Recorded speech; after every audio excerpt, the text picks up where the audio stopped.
প্রেমের টানে ধর্মত্যাগ করে বিয়ে করলেন কসবার এক যুবককে। বিস্তারিত দেখছেন কসবা নিউজ টিভির সংবাদে।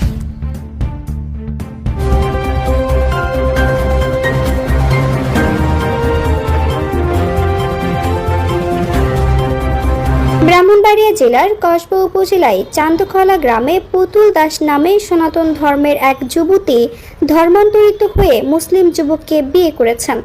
পুতুল দাস টাঙ্গাইল জেলার সদর উপজেলার BAU মাদ্রাসা ইউনিয়নের বালুটিয়া গ্রামের শান্তিচন্দ্র দাস ও লাজু রানী চন্দ্র দাসের মেয়ে। গত 6 ফেব্রুয়ারি পুতুল দাস কোর্টে গিয়ে ধর্মান্তরিত হয়ে পুতুল আক্তার নাম ধারণ করে মেহেদী হাসান অপু নামে এক যুবককে বিয়ে করেন। মেহেদী হাসান অপু ব্রাহ্মণবাড়িয়া জেলার কসবা উপজেলার মন্দভাগ ইউনিয়নের চান্দখলা গ্রামের জাহাঙ্গীর আলম ও শুকতারা বেগমের ছেলে। 6 ফেব্রুয়ারি কোর্টে বিবাহের ঘোষণা দিয়ে তারা এফিডেভিট করেন। ঘোষণায় উল্লেখ করা হয়েছে তারা উভয়ই প্রাপ্তবয়স্ক ও সাবালক, ভালো মন্দ বোঝার ক্ষমতা তাদের রয়েছে। পুতুল দাস ধর্মান্তরিত হওয়ার এফিডেভিটে উল্লেখ করেছেন, জেনে বুঝে ও সজ্ঞানে তিনি হিন্দু ধর্ম ত্যাগ করে ইসলামী শরিয়া মোতাবেক ইসলাম ধর্ম গ্রহণ করে মুসলিম হয়েছেন। ইসলাম ধর্মের রীতিনীতি ধর্মীয় বিধিবিধানে আকৃষ্ট হয়ে গত 6 ফেব্রুয়ারি কোর্টে ঘোষণা দিয়ে ধর্মান্তরিত হন এবং একই দিনে নোটারি পাবলিকের মাধ্যমে মুসলিম ছেলের সাথে বিবাহ বন্ধনে আবদ্ধ হন।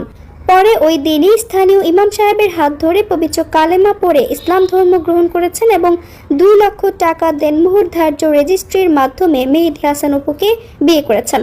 পুতুল দাস ওরফে পুতুল আক্তারের সাথে মুঠোফোনে যোগাযোগ করা হলে তিনি বলেন, 4 বছর আগে মেহেদী হাসান অপু আর আমি কুমিল্লা ডিপ্লোমা কলেজে পড়াশোনা করতাম। তখন থেকেই তার সাথে আমার পরিচয় হয়। সেই পরিচয় থেকে মেহেদী হাসান অপুর সঙ্গে তার প্রেমের সম্পর্ক গড়ে ওঠে। তারা একে অপরকে ভালোবেসে বিয়ে করেছেন। ধর্মান্তরিত হয়ে ও বিয়ে করার বিষয়ে কোনো প্রকার প্ররোচনা করা হয়নি। স্বইচ্ছায় সজ্ঞানে অন্যের বিনা প্ররোচনায় ধর্মান্তরিত হয়েছে। মেহেদী হাসান অপু ও মোবাইল ফোনে একই কথা উল্লেখ করে বলেন, তারা একে অপরকে ভালোবেসে বিয়ে করেছেন।